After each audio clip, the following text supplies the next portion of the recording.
नमस्कार. समुत्कर्ष दिवाळी अंकाच्या मुलाखत सत्रामध्ये आपल्या सगळ्यांचं स्वागत. आज आपण एका मस्त ताईंची गप्पा मारणार आहे. त्यांचं नाव आहे भाग्यश्रीताई पाटसकर.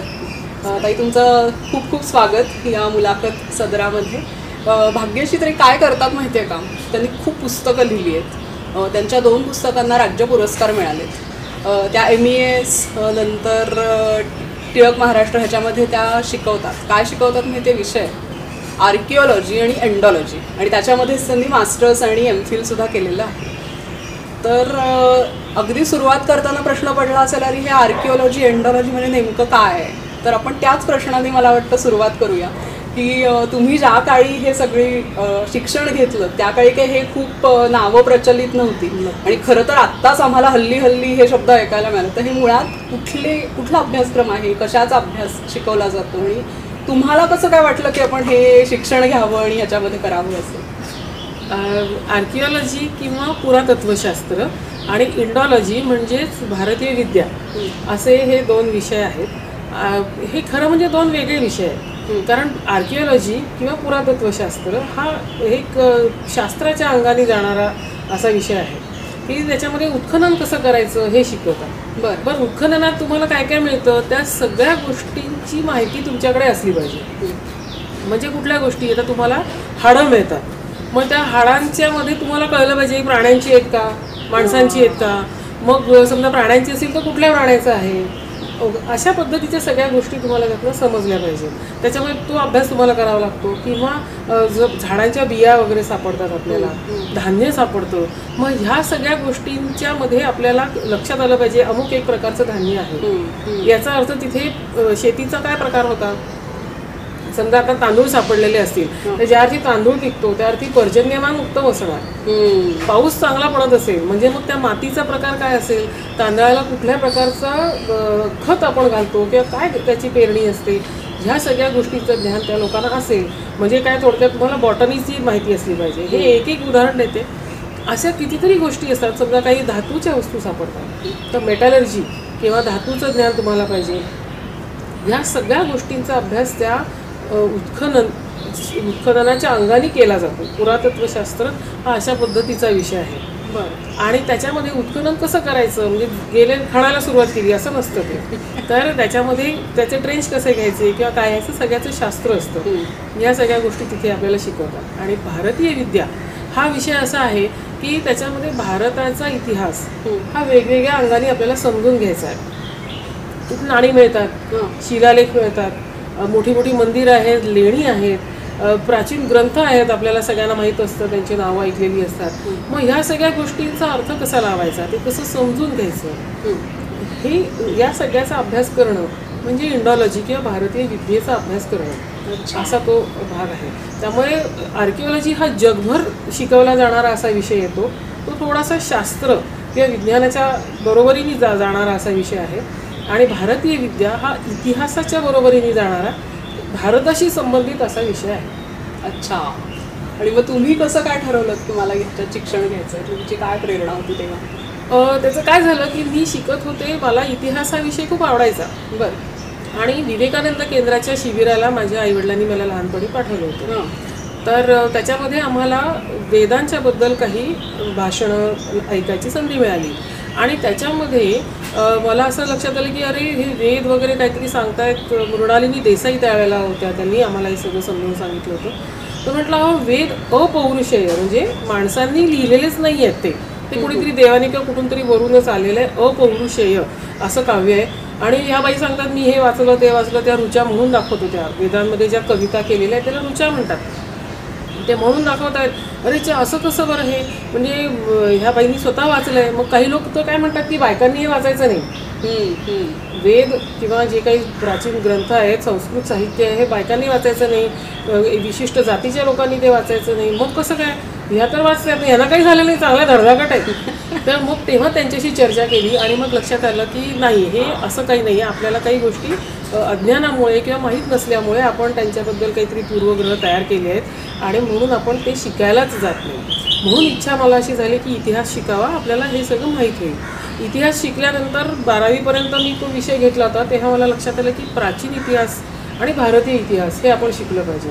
म्हणून एन्शियंट इंडियन कल्चर असा विषय होता त्यावेळेला. अजूनही तो विद्यापीठात शिकवला जातो.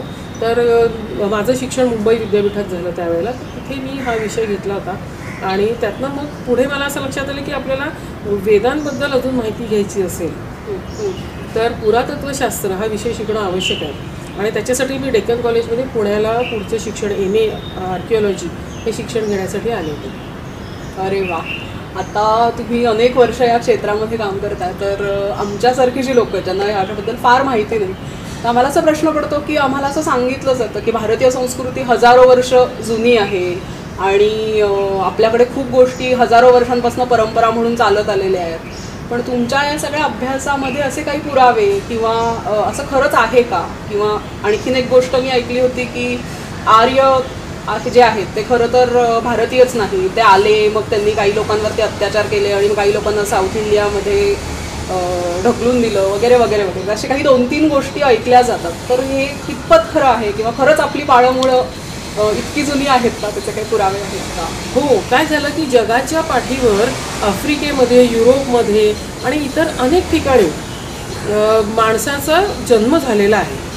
आपल्याला म्हणजे अजूनही लक्षात आलं असेल तर कोरोना झाला, एवढं भयंकर काय काय झालं, आपण आपलं गाव सोडून कुठे गेलो का हो दुसरीकडे? असे कोणी कुठे जात नाही. पण एक विशिष्ट काळ भारताच्या इतिहासात असा होता की जो इंग्रजांच्या या सगळ्या एक वाईट नीतीमुळे व्यापला गेलेला आहे. त्यांनी काय केलं, तुम्हाला असं सगळीकडे सांगितलं गेलं की तुम्ही ब्रिटिश लोकांना का बरं विरोध करताय, किंवा जे कोण मुस्लिम आक्रमक होऊन गेले, बाबर, अकबर, हुमायून, यांना सगळ्यांना तुम्ही विरोध करता का बरं? असं करता कारण काय, ते बाहेरून आले, त्यांनी तुमच्यावर आक्रमण केलं आहे असं, म्हणून तुम्हाला ते आवडत नाही. तर असं करू नका, तुम्ही तरी कोण आहात, तुम्ही पण कुठून तरी बाहेरूनच आलेले आहात. अशा या राजकीय विचारांनी आपल्याला आर्यांची गोष्ट सांगितली गेली. आणि त्यानंतर बरीच वर्ष आपण हे मानत होतो की हो बाबा असंच काहीतरी असणार. पण तसं नाही आहे. आपल्याला विष्णू श्रीधर वाकणकर, VS वाकणकर नावाचे एक खूप मोठे आर्किओलॉजिस्ट होऊन गेले. तर त्यांनी भीमबेटका नावाचं एक ठिकाण शोधलं. हे भीमबेटका काय आहे तर तिथे मध्य प्रदेशमध्ये रायसेन जिल्हा आहे. तिथे खूप अशी जंगल आहे खूप मोठं आणि तिथे नॅचरली किंवा नैसर्गिक रीतीने तयार झालेले खूप मोठे मोठे शैलाश्रय आहेत. म्हणजे गुहा नव्हेत, असं दगड असे खराब होतात वाऱ्याने, पावसाने वगैरे झिजतात आणि त्याचे असे मशरूम कसं असतं तशा आकाराचं त्याचे काही हे तयार होतात दगड. आणि त्या कपारींमध्ये माणूस पूर्वी राहिलेला आहे. पूर्वी म्हणजे किती पूर्वी, आजपासून साधारण 50 ते 60 हजार वर्षापूर्वी. बापरे. आणि त्यावेळेला त्या माणसांनी काढलेली चित्र त्या शैलाश्रयांमध्ये आपल्याला बघता येतात. आणि तिथे काही त्यांनी उत्खननं केली, त्याच्यामध्ये त्यांना वेगवेगळ्या ठिकाणी 28 असे हाडांचे सांगाडे सापडले, जे आजपासून साधारणपणे 50-60 हजार वर्षापूर्वीच्या भारतीय माणसाचे आहेत. आणि त्या माणसांनी त्या काळामध्ये दगडाची हत्यारं केलेली आहेत. तो एक आदिमानव ज्याला आपण म्हणू अशा प्रकारचं जीवन जगत होता. शिकार करायची दगडाच्या हत्यारांनी आणि ते प्राण्यांचं कातडं सोलून खायचं. मग हळूहळू त्याला आगीचा शोध लागला, तिथे ते भाजून खायचं. या सगळ्याचे पुरावे तिथे आहेत. आणि तिथे 4500 शैलाश्रय आहेत. एखाद दुसरी गुहा नाही आहे, 4500. आणि ही सगळी भारतभर आहेत. आंध्र प्रदेशमध्ये आहेत, कर्नाटकात आहेत, तामिळनाडूमध्ये आहेत, अगदी आपल्या महाराष्ट्रात अमरावतीमध्ये सुद्धा आहेत. अशा म्हणजे या एवढ्या वेगवेगळ्या ठिकाणी काश्मीरमध्ये बुरझोम नावाची एक जागा आहे, तिथे सुद्धा अशा प्रकारची शैलाश्रय आपल्याला सापडली आहे, ज्याच्यामध्ये अतिशय जुन्या 50-60 हजार वर्षापूर्वीच्या माणसाची चित्र आहेत आणि त्याची दगडी हत्यारं आपल्याला सापडली आहेत. हाडं सापडतात प्राण्यांची, माणसांची, सगळ्या काही गोष्टी. हा अभ्यास जेव्हा वाकणकरांनी पुढे आणला त्यावेळेला अजून ठामपणे आपल्याला हे सांगता आलं की भारतामधला जो माणूस आहे हा भारतातच तयार झाला आहे, बाहेरून कुठून आलेला नाही.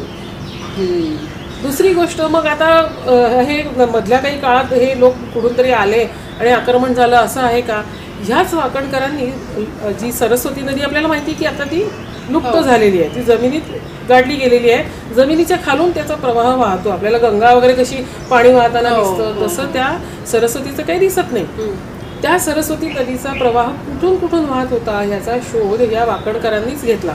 आणि त्याच्यात त्यांनी हे सांगितलं, त्यांनी हे दाखवून दिलं सप्रमाण की ही नदी कुठून कुठे कशी वाहत होती, कधी वाहत होती, आणि त्याच्या आसपासच्या भागात त्यांनी उत्खनन केलं. का बरं? कुठलंही तुम्ही शहर अगदी आजचं बघा, पूर्वीचं बघा, नदीच्या काठानी ह्या संस्कृती वाढलेल्या असतात. पाणी पाहिजे ना प्यायला, बरोबर. पाणी नाही तर शेती नाही, काय पिणार काय खाणार, आहे की नाही? त्याच्यामुळे ते नदीच्या काठाकाठाने सगळ्या संस्कृती विकसित होत गेल्या आहेत. इजिप्तमध्ये नाही का, नाईल नदीच्या काठावरच खूप मोठे पिरॅमिड्स वगैरे बांधले गेले आहेत. तर ह्या सरस्वती नदीच्या काठाकाठाने त्यांनी उत्खननं केली, तेव्हा त्यांना खूप मोठी मोठी शहरं सापडली. जसं आपल्याला हरप्पा, मोहेंजोदरो ही नावं माहिती आहेत, तशी जवळजवळ 1500 शहरं त्या संस्कृतीची भारतभरात वेगवेगळ्या ठिकाणी सापडली, त्याचं उत्खनन झालं. अगदी तामिळनाडूमध्ये किझाडी नावाचं गाव आहे, तिथपर्यंत हे सगळी ही संस्कृती पसरलेली होती. म्हणजे आपल्याला काय वाटत होतं की फक्त हरियाणा, पंजाब वगैरे भागामध्ये सिंधू नदीच्या परिसरातच फक्त ही हरप्पा संस्कृती होती का काय, तर नाही, ही सगळ्या भारतभर होती. आपल्या महाराष्ट्रात दायमाबाद आणि नेवासे, म्हणजे ते ज्ञानेश्वर महाराजांचं नेवासे गाव आहे की त्यांनी तिथे बसून ज्ञानेश्वरी सांगितली, ते गाव इतकं जुनं आहे. तिथे आपल्याला हरप्पा संस्कृतीच्या काळातली, म्हणजे आजपासून साधारणपणे 3500 वर्षापूर्वीची संस्कृती सापडलेली आहे. तर जेव्हा त्यांनी हे त्यांच्या बरोबरीने आपले ही सांकलिया, हसमुख धीरजलाल सांकलिया, हे डेक्कन कॉलेजचे डायरेक्टर होते, त्यांनी हा पुरातत्वशास्त्र विषय आपल्या भारतात खूप पुढे आणलेला आहे. तर अशा वेगवेगळ्या लोकांच्या संशोधनातनं असं जेव्हा खूप पुढे आलं, माहिती सगळ्यांना मिळाली की आपण इथलेच आहोत आणि कुठल्याही तऱ्हेचे मारामाऱ्या, आर्य आले वगैरे असं झालं नाही. का बरं? तर अगदी या इथे दायमाबाद, नेवासे वगैरे पर्यंत राहणारी माणसं सुद्धा यज्ञ करत होती. म्हणजे इथले भारतीय लोक हे यज्ञकुंड करायचे आणि त्याच्यामध्ये व्यवस्थित त्यांच्या पद्धतीने जे काय देवाची आराधना करायची असेल ती करत होते. त्यामुळे सगळीकडे भारतभर ही यज्ञ करणारी माणसं पहिलेपासूनच होती, हे आपल्याला दिसून आलेलं आहे. त्याच्यामुळे असं कुणीतरी बाहेरून येऊन आम्हाला यज्ञ करायला शिकवलं किंवा तुम्ही यज्ञ करत नाही तर मरा, अशा प्रकारचं काही झालेलं नाही आहे.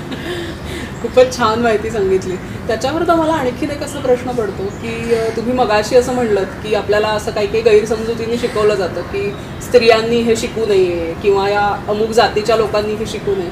तर जाती व्यवस्था आणि वर्णव्यवस्था हे एकच आहे आणि ते पण असं पूर्वीपासून चालत आलंय का? त्याच्याबद्दल तुम्ही काय सांगा? नाही, असं काही जाती व्यवस्था हा काही प्रकार खरं म्हणजे अगदी जुन्या काळातनं आपण पाहिला तर कुठेच म्हणजे नव्हताच अस्तित्व. अच्छा. म्हणजे अगदी ऋग्वेदामधलं सगळ्यात सुंदर उदाहरण देते. कवश ऐलुष नावाचा एक कवी आहे, त्यांनी लिहिलेलं सूक्त आहे, सूक्त कविता, आणि त्याचं कडवं म्हणजे ऋचा.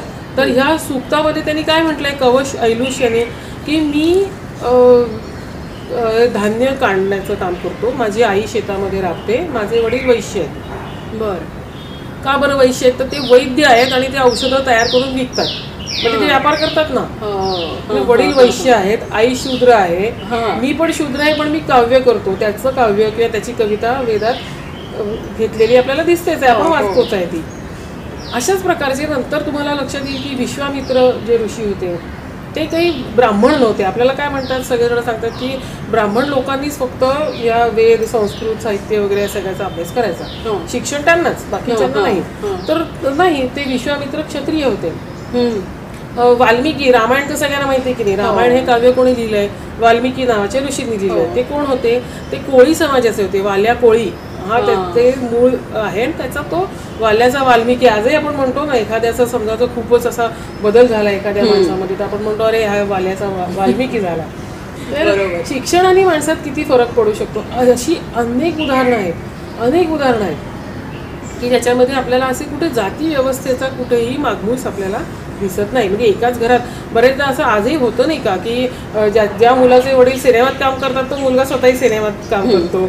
मग आता ह्याला काय म्हणायचं आपण? परंपरागतरित्या आलेल्या काही गोष्टीचं आवड असते, वातावरण असतं. जसं आता समजा एखाद्या मुलीचे आई वडील समजा शिवण कलेच्या कामात आहे, तर ती मुलगी पण ड्रेस डिझायनर बनते, असं होऊ शकतं ना.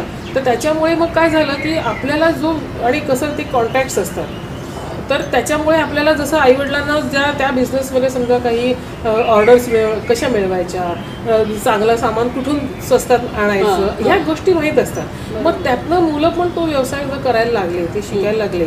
तर आज कोणी नाही म्हणत नाही अशी पण आपल्याला खूप उदाहरणं माहिती आहेत की ते कोणी एस्टॅब्लिश्ड खूप मोठे डॉक्टर असतात, पण त्यांचा दवाखाना किंवा त्यांचं हॉस्पिटल ते चालवायला मुलं काही तयार नसतात, कारण त्यांची मुलं वेगळंच शिक्षण घेतात, वेगळंच काहीतरी करतात. असं होऊ शकतं.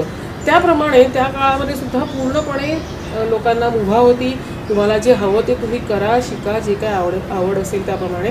त्यामुळे असं ह्या जातीच्या लोकांनी माठच तयार करायचे, त्यांनी चटयाच विणायच्या, यांनी चप्पल शिवायची, असं काही कुठे हार्ड अँड फास्ट ज्याला आपण म्हणतो अशी बंधनं अशी कुठेही नव्हती.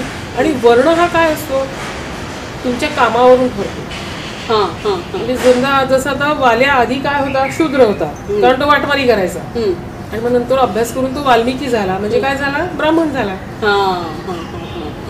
आणि मग हे गुरुकुलामध्ये पण असं काही आपल्या आवडीवरनं ठरत होतं किंवा ते शिक्षण दिलं जायचं असं काही? आता आपल्याला काय वाटतं की शिक्षण मग कसं असेल बा, सगळेजण काय घर सोडून गुरुच्या घरी राहणं वगैरे जरा अवघड आहे नाही का.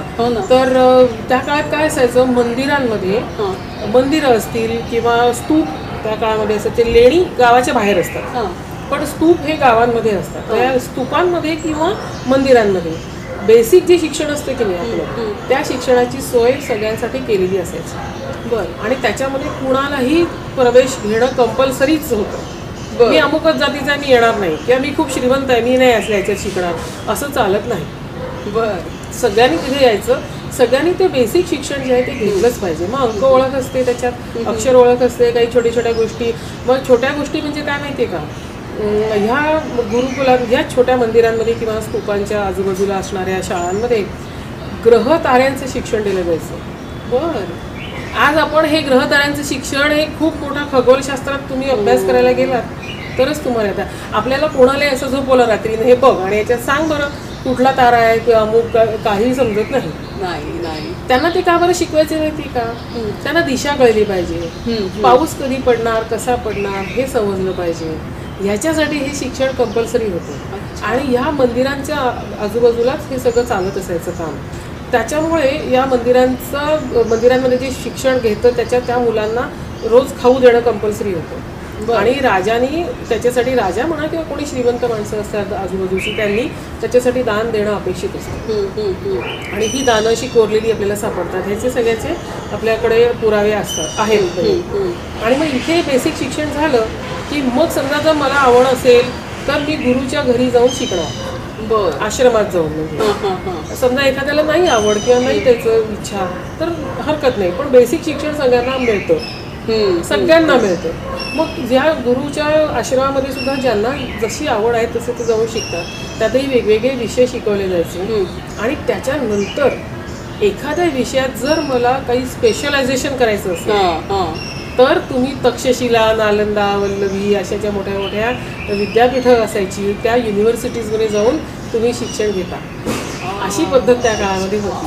आणि भारतामध्ये सगळं शिक्षण पूर्णपणे मोफत होतं. बरं. कधीही कुठल्याही व्यक्तीला शिक्षणासाठी पैसे घेतले जात नसत. आणि हे आपल्याला कसं कळलं, परत आपल्या लोकांनी लिहिलेलं आपण काही फार ऐकत नाही बरं का. आपण म्हणतो हे काय भारतीय लोक असे स्वतःला छानच म्हणणार. हे सगळं चीनी प्रवासी येऊन गेले आपल्याकडे, त्यांनी लिहून ठेवले. अरे बापरे. बरं. आणि ग्रीस आणि रोमचे लोक सुद्धा आपल्याकडे यायचे, त्यांच्या राजपुत्रांना किंवा त्यांच्या श्रीमंतांच्या मुलांना शिक्षणासाठी ते भारतात पाठवायचे. हो का. आणि त्यांनी हे सगळं लिहून ठेवलेलं आहे. फारच नवीन माहिती अगदी, म्हणजे मला अजिबातच माहीत नव्हतं. बरं. आणि मग हे जे आपण आता खेळ खेळतो तर त्याचा पण काही त्या संशोधनात आहे का, की काही पुराण म्हणजे जुन्या काळापासून काही खेळ आपल्याकडे आहेत असे काही? हो ना. लहान मुलं म्हटलं की खेळ फार आवश्यक आहे, खूपच आवडतं. आणि लहान काय मोठ्यानं सुद्धा खेळ खेळायला आवडतात. तर आपल्याकडे अगदी हरप्पा संस्कृतीतली जी वेगवेगळी शहरं आपण शोधलेली आहेत त्याच्यामध्ये भिंगरी, भोवरा, लगोरी हे खेळ तर होतेच. लगोरी म्हणजे 7 दगड एकावर एक ठेवायचे. तर त्या फरशा वेगळ्या तयार केलेल्या आपल्याला सापडतात. म्हणजे थोडी मोठी मग छोटी छोटी होत जाणारी अशा. तर त्यामुळे ती लगोरी खेळायची. बॉल तर मातीचे बॉल आहेत छान असे, आणि ते मारले तर खूप जोरात लागणार नाहीत अशा पद्धतीने छान तयार केले छोटे लहान मोठे बॉल खेळायला वापरत असत. आणि सगळ्यात महत्वाचं म्हणजे ज्याला आपण आज ल्युडो म्हणतो की नाही, असं फासा टाकतो आपण आणि 4 घरं असतात वेगवेगळे आणि लाल रंगाच्या असतात सोंगट्या, निळ्या हिरव्या पिवळ्या आणि लोक खेळतात त्याच्यात. तर हा खेळ हरप्पा संस्कृतीपासून आपण खेळतो आहे. अरे बापरे. त्याचे पट आपल्याला सापडलेले आहेत. ते व्यवस्थित मातीचा छान सेट तयार करायचा खेळण्याचा आणि तो खेळायचे ही पद्धत होती. अजूनही असे काही खेळ आहेत आणि त्या खेळांमध्ये ते फासा किंवा डाईस ज्याला आपण म्हणतो चौकोनी असतो तो आपण वापरतो. तर ह्या डाईस मध्ये कसं असतं, चौकोनी क्यूब असतो आणि त्याच्यावरती काही ठिपके काढलेले असतात. आजही तुम्ही बघाल ज्या डाईसच्या त्या क्यूबच्या एका बाजूला 6 ठिपके असतील त्याच्या विरुद्ध बाजूला 1 असतो, ज्या बाजूला 5 असतील त्याच्या विरुद्ध बाजूला 2 ठिपके असतात, जिकडे 4 असतील त्याच्या विरुद्ध बाजूला 3 ठिपके असतात. म्हणजे बेरीज किती येते? 7. ही पद्धत त्या काळापासून चालू आहे आणि जगाला डाईस किंवा हा जो फासा आहे खेळण्याचा हा भारताने दिलेला आहे. या हरप्पा संस्कृतीमध्ये सापडल्या अशा पद्धतीचे खेळ जगात इतरत्र कुठे सापडलेले नाही. वेगवेगळे खेळ खेळत होते वेगवेगळ्या ठिकाणी, पण ही पद्धत आपल्याला इथे दिसते. म्हणजे बोर्ड गेम्स ज्याला आपण म्हणतो घरात बसून खेळण्याचे खेळ, तर हे आहे. भिंगरी लहान मुलं फिरवतात, हल्ली नाही करत कोणी, पण ते केलं पाहिजे, शिकली पाहिजे भिंगरी. भोवरा सुद्धा कशासाठी माहितीये का, ज्याला मोटरिंग स्किल्स म्हणतो ना आपण, हे बोट असं फिरवायचं, हे कसं फिरवायचं हे आलं पाहिजे आणि किती वेळ फिरवल्यावरती भिंगरी फिरते हे आपल्याला समजलं पाहिजे. आणि ह्या सगळ्या मोटरिंग स्किल्ससाठी, ह्या ऑब्झर्वेशनसाठी हे फार आवश्यक आहे. आपण सगळे मोबाईलच वापरतो नाही का, मोबाईलवर खेळणं आता बंद केलं पाहिजे आणि मध्ये ब्लेड त्याच्याऐवजी हे असं काहीतरी केलं पाहिजे. भोवरा फिरवणं ही सुद्धा खूप अवघड गोष्ट आहे बरं का, खूप सोपं नाही आहे. तुम्हाला कळलं पाहिजे ते दोरीचे वेढे किती द्यायचे. याच्यातनं काय होतं, मुलांना पहिले तर विज्ञान कळतं, याच्यात खूप मोठं फिजिक्स आहे.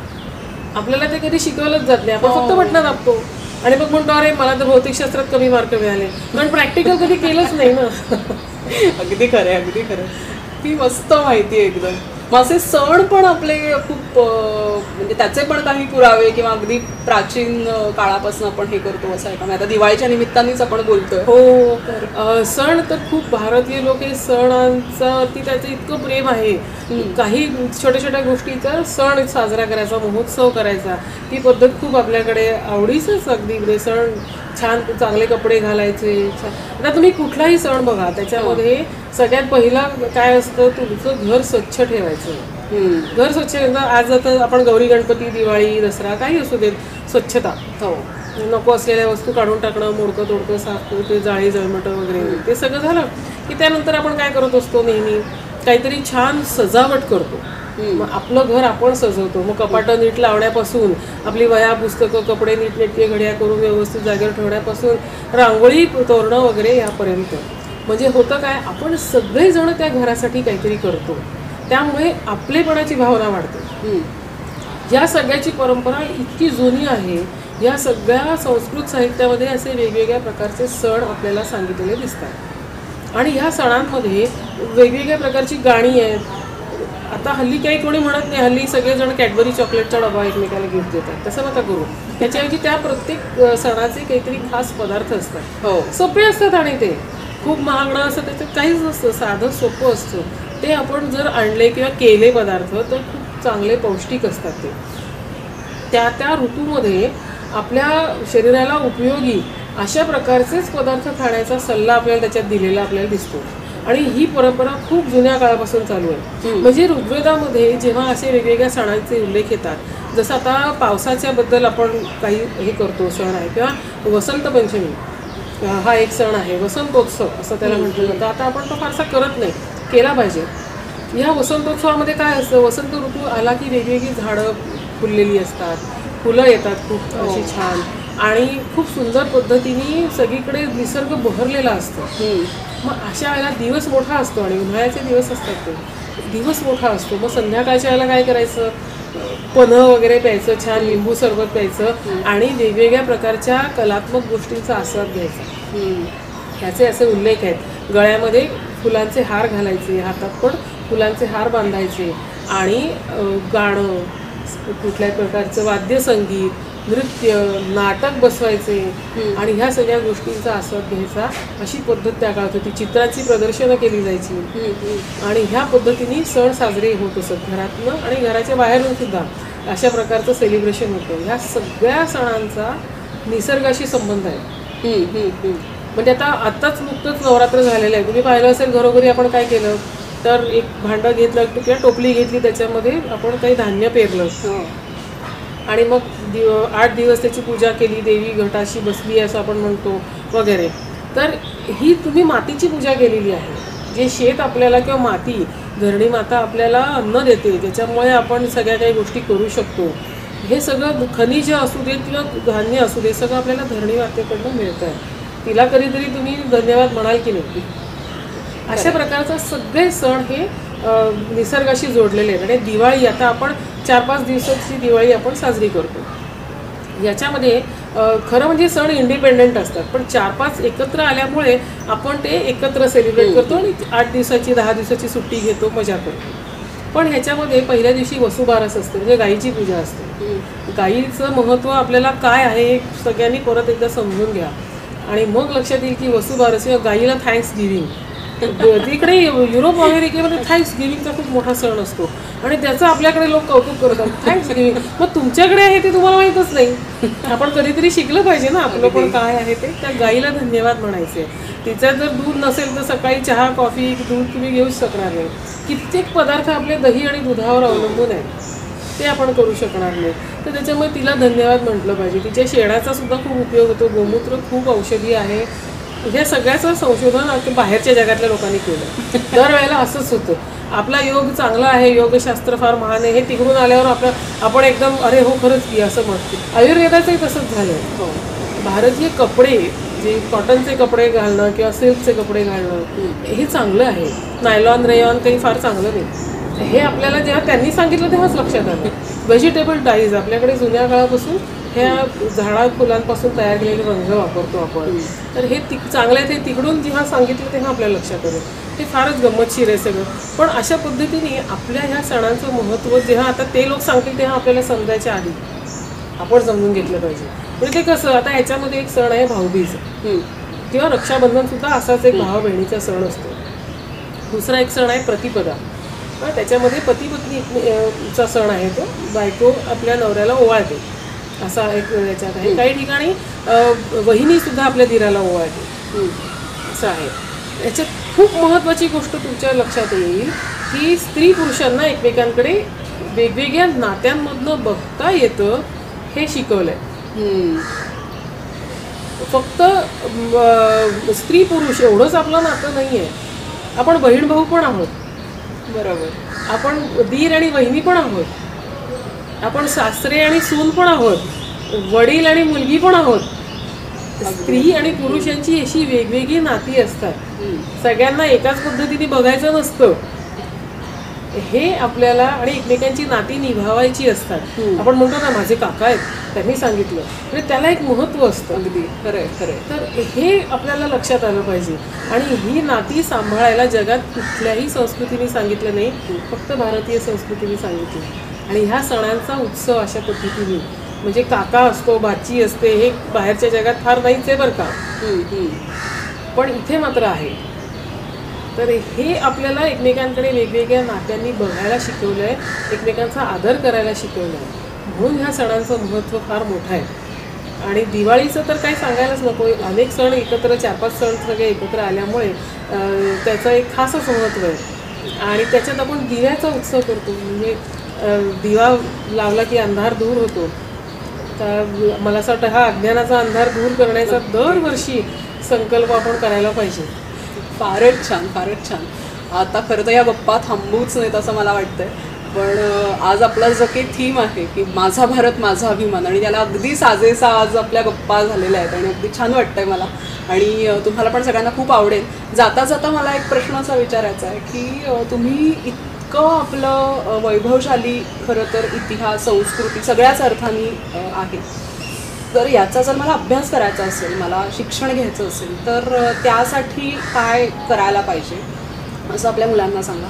आणि दुसरं असं की आता आमच्यासारखी जी लोकं आहेत, कार्यकर्ते असतील किंवा हे असतील, तर आपल्या आणि आमच्यासारखी जी लोकं आहेत की ज्यांना इंटरेस्ट आहे, आवड आहे, की आम्हाला आता जाणून घ्यायला आवडेल की आपल्या संस्कृतीमध्ये खरंच काय आहे किंवा आपली खरंच इतिहास काय आहे, तर मग काय काय आम्ही वाचावं किंवा असं 1-2 प्रश्नांची आम्हाला उत्तरं द्या. हो, सगळ्यांनाच इंटरेस्ट असतो आपला विषय कुठलाही असू देत अभ्यासाचा, शिक्षणाचा. कदाचित तुम्ही इंजिनियर होत असाल, डॉक्टर होत असाल किंवा काही तुमचं क्षेत्र असेल, ड्रेस डिझायनर असाल, काही तुम्ही करू शकता. डेक्कन कॉलेज पुणे, नंतर सोलापूर विद्यापीठ आहे, नागपूर विद्यापीठ आहे, याच्यामध्ये तुम्ही पुरातत्वशास्त्रामध्ये डिग्री घेऊ शकता. आणि ज्याच्याच बरोबर पुण्यामध्ये टिळक महाराष्ट्र विद्यापीठ आहे, तर त्यांचे खूप सुंदर इंडॉलॉजीचे कोर्सेस आहेत, काही डिप्लोमा कोर्सेस आहेत, असं आपण करू शकतो. नंतर ऑनलाईनची अर्ली सोय झालेली आहे, त्याच्यामुळे बडोदा विद्यापीठामध्ये सुद्धा खूप छान पद्धतीने पुरातत्वशास्त्र शिकवलं जातं. आणि म्युझिओलॉजी हा एक विषय अजून आहे.